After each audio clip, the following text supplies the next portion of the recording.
Hey friends, hey, it's Lisa from Black Women Stitch and the Stitch Please podcast. Happy Black History Month. And we are making Black history together because thanks to you, the Stitch Better Have My Money fundraiser has hit 74% of our goal. That's $37,000 raised. I am beyond grateful for this community, but we are not done yet. We need $13,000 more dollars plus $5,000 for 2 more months of housing. At a time when Black history is being erased, investing in Black-led projects like Stitch Please is more important than ever. Let's stick the landing and finish strong. Donations are tax deductible through ActBlue. Visit our website and donate today, or click the link in the show notes and donate today. Either way, help us get our stitch together and cross the finish line. Thank you.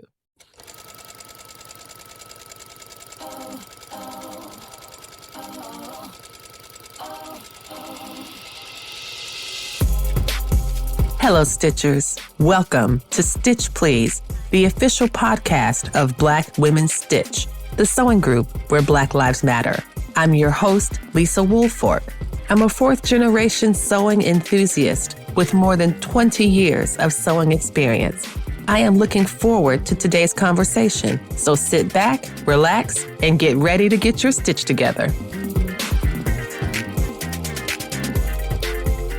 Hey friends, hey, it's Lisa from Black Women Stitch and the Stitch Please podcast. And as I say every week, this is a very special episode because this episode is doing many things at once. First, this is an episode where we are talking to some of our knitting sisters. Yes, I have heard y'all. I have heard you that knitting is stitching, crocheting is stitching, tufting is stitching. Rug punching is stitching. There's lots of stitching out there in the world that Black women do. And I know this, and your girl is trying. And so why not try with two of the best? We have here with us two sisters, Nitten and Talkin Shit. That is the name of their podcast. And I am happy to welcome Marian Davis and Regina Jennings from that amazing brand new YouTube show that is really thriving. It has already surpassed some of the goals that they set for their own growth. And y'all, when you go look at their videos, there's so much joy and happiness on the screen, in the camaraderie, in the chemistry, and in the chat, in the comments. So I just wanted to welcome Marian and Regina, two sisters who knit and talk shit. And listen, we're going to talk a little bit about these cocktails too. There's some cocktails involved in knitting, apparently, that is not the same as sewing. So welcome, Marian and Regina. I'm so glad to have you. Thank you for being here. Thank you, Lisa. Hey, Lisa, we're excited to be here. Thank you. So what can you all tell me about your stitching story? How did you start stitching? Well, like a lot of us out there, well, first of all, again, I can't thank you enough for this opportunity to kind of just spread the word about what we do. I mean, you're a legend out here in these streets. And so to be here with you sharing what we do on our little old podcast, Two Sisters Nitten and Talkin Shit, is a real opportunity for us to just expand our reach and kind of broaden and share the joy that we have for knitting. I started, like a lot of people started, this is Regina speaking. I started, my grandmother taught me to crochet, and I never really took it seriously. It didn't take. And so I let it go. But for years, I've wanted to do something. I've dabbled in sewing, which we may come back to and talk about a little later. But I had been itching to do something creative. And a good friend of mine who I've known for 15, 20 years mentioned I should start knitting, and she purchased some classes for me. And during COVID, I took some classes, and then I walked away from it. And then a common friend between Peaches and I got us together after many, many, many, many years. And I guess I started taking it seriously about a year and a half ago, especially after connecting with Marian, because she's been knitting for so long, and she'll tell you about her journey. But that's kind of how I got into this knitting thing. That's really beautiful. So you had an early bit of exposure with learning how to crochet as a young child. But as you kind of grew up, you kind of picked it up, put it down, picked it up, put it down. And then you found a friend who was like, you will never put down that knitting again. Exactly. Never again. Exactly. You are going to be holding these 2 needles until the end of your days. And that professional hazer / friend is Marian. Marian Davis. Tell us about how you bullied Regina into knitting. Yes. So it's Marian, and Regina just brought back a core memory for me, because I forgot that I did learn to crochet and knit as a young girl, probably about 7 or 8, in Jack and Jill, and also as a member of the Girl Scouts. I'd forgotten that we had learned that skill. Yes. Like Regina, it didn't stick for me either. But when I was in college, I went to an all-women's college in Western Massachusetts, and a lot of the women there would knit. And I thought, oh, this is kind of neat and interesting. So my junior year, I decided that I wanted to learn how to knit. So I went to knitting store in the downtown area. This was long before the internet and YouTube and all of the things that are available to people now. And I bought a knitting book and a pair of needles and some yarn, and taught myself to knit from that book. Since there were a lot of women who lived in my house, we lived in houses instead of dorms, they would help me if I got stuck. But that's how I taught myself to knit. And I've been doing it on and off since college. So almost 40 years. And I don't know how that's the case because I'm only 35. But absurd. What is time? It is a lie. Do you hear me? A total lie. I know. But I would say at the start of the pandemic in 2020, I picked it back up again and have been knitting really consistently, and thoroughly enjoy what Regina and I have created with two sisters Nitten and Talkin Shit. Yeah. It's such a fun show. And you definitely feel like you are sitting in the living room with two sisters, and y'all, we're hanging out, and, the libations are flowing, and so are the jokes and the light hazing and teasing, etc. Now, is there something about knitting that you find particularly rewarding? You know how to crochet. You both know how to crochet. Regina, you have some sewing experience, I believe, as well. But what is it about knitting that really appeals to you? Like, in terms of knitting, they really are like two stitches, but you can create a whole universe of stuff. Can you talk a little bit about what is it about knitting that appeals to each of you? Regina, you go. Okay. Well, for me, that you can do these or create these wonderful items with essentially two sticks and some string. And if you know these basic stitches, everything is born out of that. Wow. And right now, most of the projects that I'm knitting are not super challenging projects. I mean, they may be challenging for a new knitter. Yes. And I'm still in kind of the newness phase. I've only been at it seriously for about a year and a half, as I mentioned. But they're these beautiful objects. People want handmade shit. Yes. And they take time. There's a meditative quality to them, to stitching, especially those patterns that are fairly simple and can be easily committed to memory.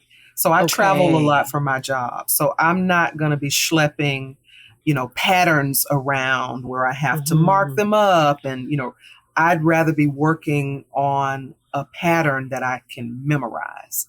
And so I always have something in my car. I leave a project upstairs. I got one down here. Well, we'll talk about works in progress because I definitely want to know what's on your needles. Right. We can't talk about knitting without talking about what's on the needles. But I'll just kind of end by saying that there really is this meditative quality to stitching over and over and over in the same stitch to create a scarf or to create. Yes. And it doesn't even matter what the stitch is. It can be a simple stockinette. It can be purling two together and yarning over, and all of the things it can be. Yes. But when it's the same thing, it just has this meditative quality, I find.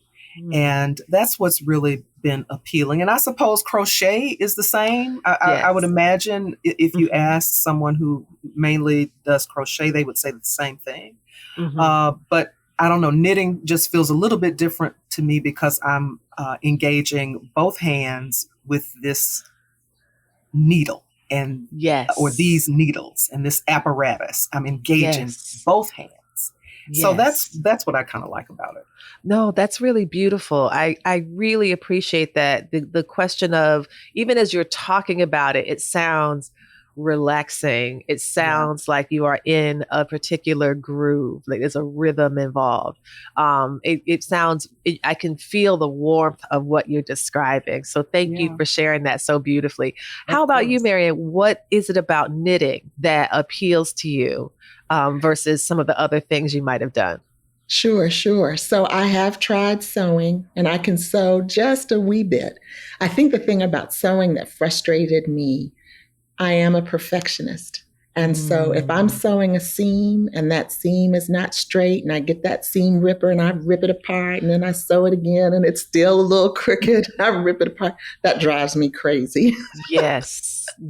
With knitting, on the other hand, it does have that meditative quality. And because I'm focusing on the knitting and the purling, because the two stitches are just the knit stitch and the purl stitch, and then you do some type of combination between those two stitches. But when I look at the pattern and I'm doing those stitches, the knit stitch and the purl stitch and whatever combination it is, I have to focus. So I'm able to shut my brain off, because sometimes my brain is very active. So I'm able to quiet my brain when I'm focusing. I like the feel of yarn in my hand. And I like good yarn, the feel of good yarn. Like there's a difference, just as there is in fabric when you're feeling fabric and the hand of the fabric. There's a hand in the yarn of the yarn too. And so I like that feel. And I like the sense of satisfaction that I get once a project is off of my needles. And it's something that can last forever. So it's slow fashion. But it's something that's lasting. You know what else I realize as you're talking, one of the things that you get to see as you are knitting is that essentially you are fabricating. You are creating, like for sewing, I will pick up the pieces of fabric, I will cut them out, I will sew them together, and I will have a shirt or a dress or a hat. You are making the fabric. You are making the material. You are making the textile of the thing in the shape of the thing. So you are, it's not like, you know, you could go to the store and grab like a giant piece of knitted something. No, you are making that to be in the exact shape it needs to be in order to be the blouse or the hat or the scarf or whatever it is. And that's one of the things I love about sewing. I love about the idea of taking something and transforming it from one state to another. I find that incredibly powerful. Like this would not exist had I not made it. And you are doing something similar, but even more explicit because you are creating the fabric that would not have existed. And when you are knitting, no two knitting things are alike. Like you might have the same pattern or even the same skein of yarn, but the chances are that it's going to look the same are very rare. So I wonder if you could talk a little bit about swatching. I have heard about this swatching where you have to knit like a 4-inch square. And then once you get your 4-inch square right, you do your gauge adjustment. And after that, I'm going to be honest with you. No, no, ma'am. And also Regina, when you said I need a pattern I can memorize, my thought was I would like a knitting pattern I could read. Because I look at them, whatever those little dots are, and whatever in the Battlestar Galactica y'all have going on with what these little dots mean. And I'm like, is this Tetris? Am I meant to bubble in these squares with a pencil? What am I looking at? So I will say that that's an advanced pattern, Lisa, that you were looking at. I've got to apparently. There's decoding. There's decoding that is at play too. I just wanted to mention that decoding. True. That happens when you're looking at these kind of complex patterns that you were kind of discussing. True. So, do you all swatch? Like, what is your thoughts on swatching? Are you swatchers? So I will answer that. I do swatch if I'm making a garment. Okay. Because swatching would be like knitting or sewing something, I think, with muslin to try it. Yes, that's a muslin. Yes, to see how it would fit. Yes. But with swatching, because every person's knitting tension is different. Yes. So the pattern comes with gauge, and it might say 15 stitches equals 4 inches on a size US 7 needle, as an example. But if I'm a tight knitter, I might knit 20 stitches in that 4 inch. So I typically will do double what the swatch or the gauge calls for. So it'll give you a row gauge, and then it'll also give you a row gauge across and then up and down. And my terminology is leaving right now, but I will typically double that so that I can see how the fabric is turning out in my hand. Yeah. Because as I mentioned before, yarn has a different feel. Yes. And then once I swatch, I also will block it. And you block it, if it is a animal fiber, you block it by wetting it. Okay. If it's not an animal fiber, you block it by steam. But can you explain what is blocking and why is that important? Hey friends, it's Lisa from Black Women Stitch and the Stitch Please podcast. And do you want to stay in the loop with everything Black Women Stitch? Sure you do. So our weekly newsletter is where it's at.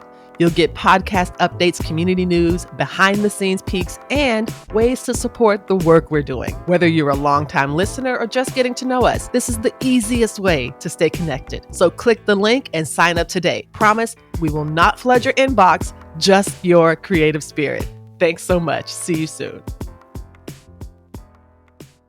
Hey friends, it's Lisa from Black Women Stitch and the Stitch Please podcast. Our Patreon community is growing and we'd love to have you in it. We recently updated our membership tiers and now it's easier than ever to support the work of Black Women Stitch while getting exclusive perks just for you. You'll find full-length talks, behind-the-scenes updates, bonus episodes, and access to videos from the podcast and beyond. Your support helps fund the podcast, pay our team, and keep this movement going strong. Every dollar truly makes a difference. So if you've been thinking about joining, now is the perfect time. Black organizations face increasing funding challenges. Community support closes that gap. Head to our Patreon community and choose the tier that feels right for you. And thank you.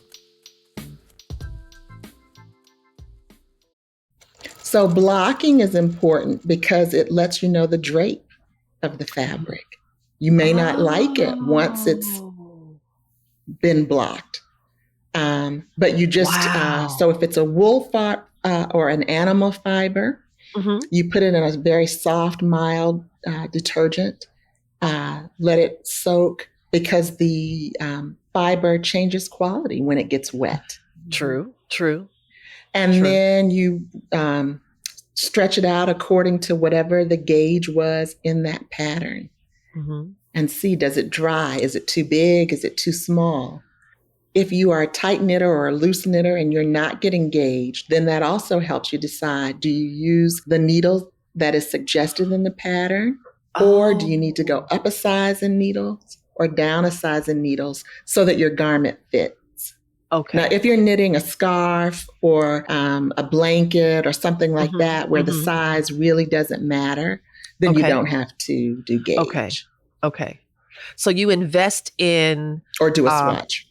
In that, so the swatching and the blocking of the swatch, all of that is very similar to us buying some fabric and then washing it, because you want to wash it first to see how it's, because you don't want it to shrink after you've made it. And then you go ahead and make your muslin to see if this is going to fit properly. No, I think that's really wise. How about you, Regina? Are you a swatcher blocker as well? Well, not right now, no, because all I'm knitting are like accessories, scarves, cowls. So I am a true creature of habit. Okay. And if I find something I like, I lean into it until I don't lean into it anymore. That's right, until the wheels fall off. That's my philosophy. Exactly.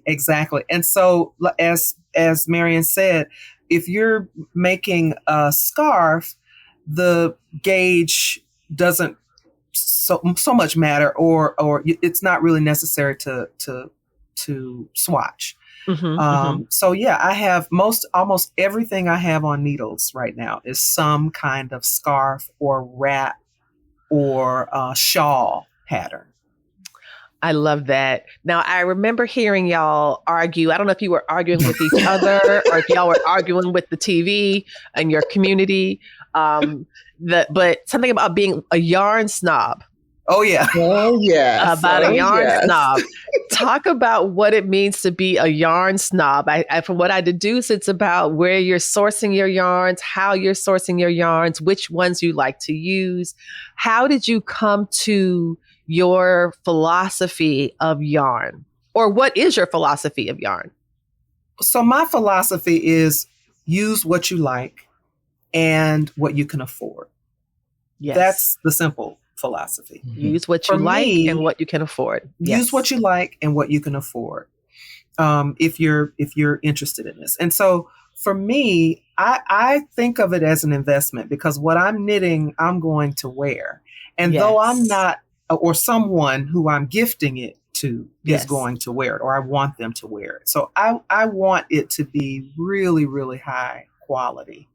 And I am a quality kind of human. I like high quality.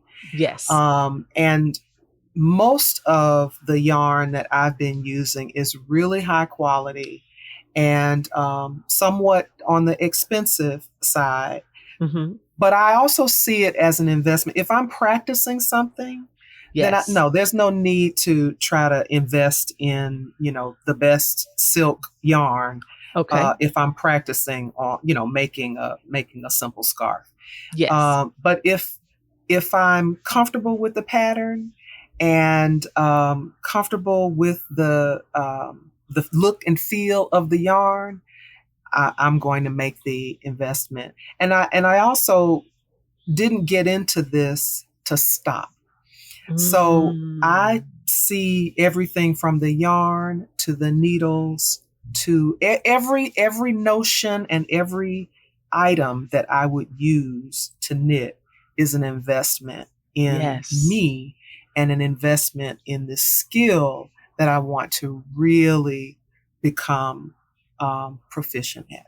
Yes, I understand. That makes so much sense. How about you, Marian? What is your yarn philosophy?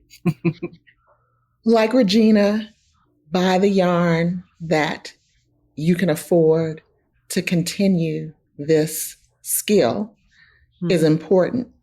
But I had mentioned earlier that I like the feel of fabric. Yes. And I'm going to buy the most expensive thing that I can afford that's within my budget in terms of what I can afford, because these are pieces that I'm looking to last. That's right. Not just one season. Yes. So we call and they name themselves, but our followers, the folks that subscribe to our channels, voted on a name for themselves. I saw that. I saw that. And I love that was all these different options that they came up with, but you all chose a perfect one. What do you call your followers? So we call our followers the Knit Shits. And the Knit Shits, yes. The Knit Shits.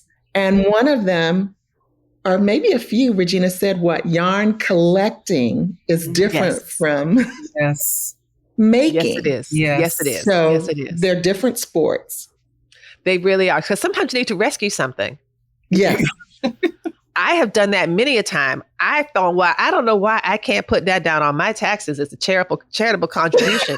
I have seen some fabric languishing in a store. So I, out of the goodness of my heart, will buy it and save it from languish. But no, apparently that's not a charitable contribution.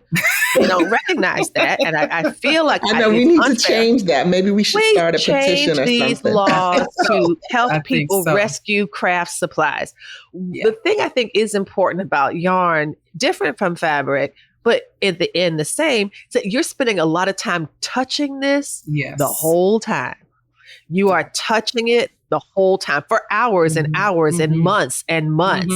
And you can't get sick of it and be like, ew, I really hate this. Absolutely. And I will say this, Lisa, when you work with good yarn, when I go to the department store and I pick up a sweater and I look at the inside of that sweater, I can tell if it's like good quality or not. And many times you're paying top dollar for these name brand garments. And they're not what you think they are. Listen, I don't buy clothes because I make all my clothes. But when I've gone to stores, I've been down to, there's a Neiman Marcus like right near here, and go down there and look and turn that junk inside out. And I'm like, wait a minute, I'm upstairs in the designer section. They only have 3 of these pieces entirely. And these seams are not French seams. These aren't finished. These are, what, is this unhemmed? What am I looking at right now? Why is this $2,000? Can I make a difference? Can I do that too? I want to do that. But no, I think you're absolutely right that that there's so much about the nature of human touch. And that kind of energy like gets invested into what you all are creating too, which I think is so beautiful. The time is definitely more. I think this is also what happens when you begin making things. There was a time when everything we wore was handmade. And now that everything is mass produced and manufactured, it's different looking at the things that are handmade. And you would have to be making those things in order to really detect the differences. And that's what is also growing for me, the skill in just looking at things differently and looking at what is handmade and what is handcrafted.